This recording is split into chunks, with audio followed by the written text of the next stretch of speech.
sebuah negeri dengan lebih dari 700 bahasa daerah, ratusan suku, puluhan kerajaan, lautan memisahkan pulau-pulau. Lalu muncul satu bahasa yang bukan milik suku terbesar, bukan bahasa penjajah, dan bukan pula bahasa bangsawan. Namun justru bahasa itu yang menyatukan bangsa, dan hari ini kita gunakan setiap hari. Ya, bahasa Indonesia. Tapi, dari mana asalnya? Siapa yang pertama menggagas namanya? Dan bagaimana bahasa ini berubah dari bahasa perdagangan menjadi jiwa sebuah bangsa? Mari kita telusuri jejak panjangnya. Jauh sebelum Indonesia lahir sebagai negara, Nusantara sudah menjadi jalur perdagangan dunia. Pedagang dari India, Arab, dan Tiongkok singgah di pelabuhan-pelabuhan Sriwijaya. Di tengah perbedaan bahasa lokal, muncullah satu bahasa penghubung, yaitu bahasa Melayu. Bahasa ini sederhana, lentur, dan mudah dipelajari. Karena itu, bahasa Melayu cepat menyebar. Bukti tertulisnya ditemukan pada prasasti abad ke-7 seperti dalam prasasti Kedukan Bukit, Talang Tuo, dan juga Kota Kapur. Bahasa Melayu saat itu dipakai dalam pemerintahan dan juga agama Buddha di Sriwijaya. Sejak awal, Melayu bukan bahasa eksklusif satu suku.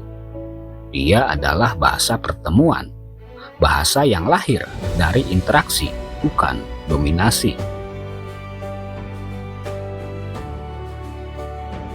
Memasuki abad ke-13, penyebaran Islam memperluas peran bahasa Melayu.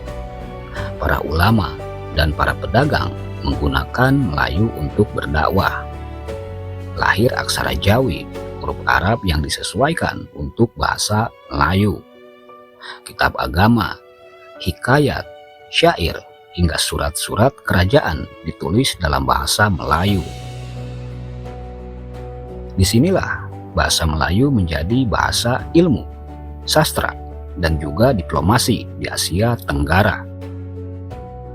Salah satu tokoh terpenting dalam sejarah bahasa Melayu adalah Raja Ali Haji pada tahun 1808 sampai 1873. Sastrawan sekaligus ulama dari Kesultanan Riau ini menulis karya penting berjudul Bustan al-Katibin atau Taman Para Penulis, sebuah buku tata bahasa Melayu pertama yang sistematis. Dia juga menyusun kitab pengetahuan bahasa yang sering disebut sebagai salah satu bentuk awal kamus bahasa Melayu. Peran Raja Ali Haji sangat besar, merapikan struktur bahasa Melayu dan menjadikannya bahasa ilmu, memberi fondasi tata bahasa yang kelak diwarisi bahasa Indonesia. Dia bukan hanya sastrawan, tapi arsitek awal bahasa Melayu modern. Nah, jadi akar dari bahasa Indonesia baku adalah bahasa Melayu Riau, yang sekarang disebut Kepulauan Riau. Sedangkan untuk akar bahasa Indonesia gaul Jakarta adalah bahasa Betawi. Contoh kecilnya seperti lu dan gue.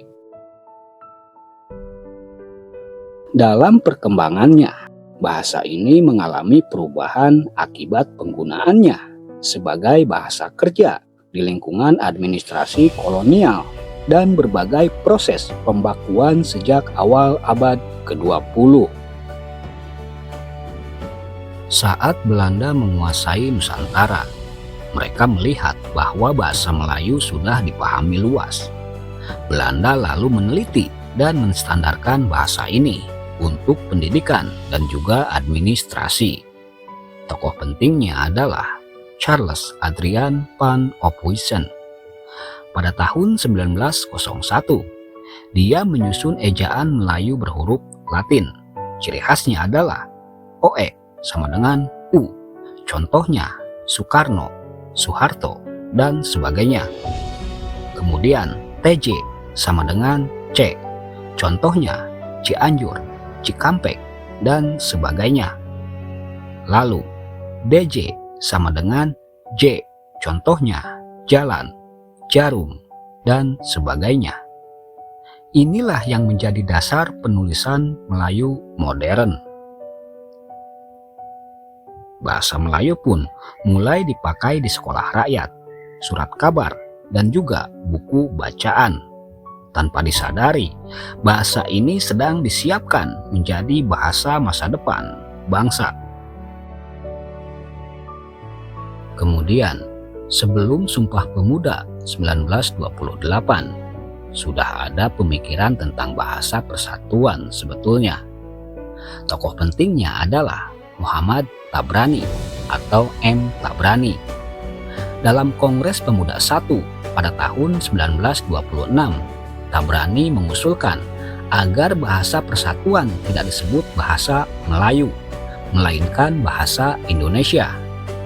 Menurutnya, jika tanah airnya disebut Indonesia, bangsanya juga disebut Indonesia, maka bahasanya pun harus bernama bahasa Indonesia. Gagasannya itu belum langsung diterima, tetapi ide tersebut menjadi fondasi penting menjelang Sumpah Pemuda. M. Tabrani adalah orang pertama yang secara sadar menyebut bahasa persatuan dengan nama bahasa Indonesia. Nah, lalu 2 tahun setelah gagasan M. Tabrani, sejarah besar pun terjadi. Pada Kongres Pemuda II pada tanggal 28 Oktober 1928, salah satu tokoh penting dalam perumusan ikrar ini adalah Muhammad Yamin. Dia dikenal sebagai salah satu perumus naskah Sumpah Pemuda.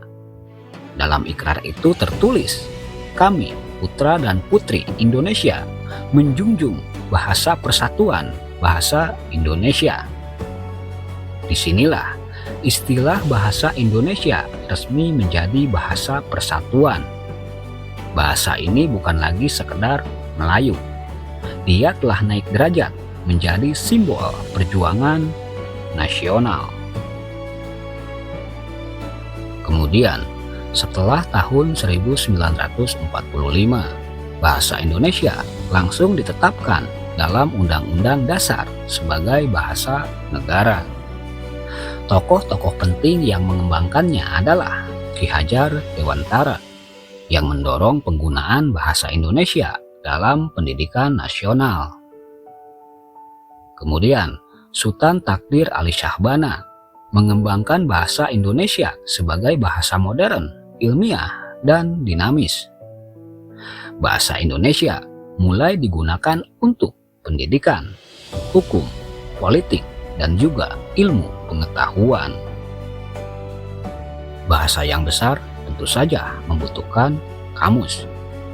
WJS Purwadarminta atau Wilfridus Josephus Sabaria Purwadarminta pada tahun 1953, dia menyusun Kamus Umum Bahasa Indonesia. Ini adalah kamus besar pertama bahasa Indonesia modern. Perannya adalah untuk menstandarkan makna kata, menjadi rujukan nasional, dan menguatkan bahasa Indonesia sebagai bahasa resmi ilmu dan administrasi. Seiring dengan berjalannya waktu, bahasa Indonesia pun terus disempurnakan. Bahasa ini terus berkembang dan berubah menyesuaikan dengan zaman.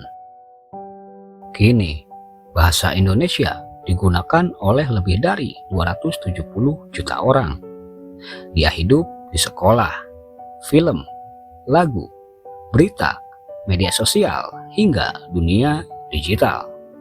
Kosakatanya menyerap dari Sanskerta, Arab, Belanda, Portugis, Inggris, dan ratusan bahasa daerah. Bahasa Indonesia adalah bukti bahwa keberagaman bisa bersatu dalam satu suara.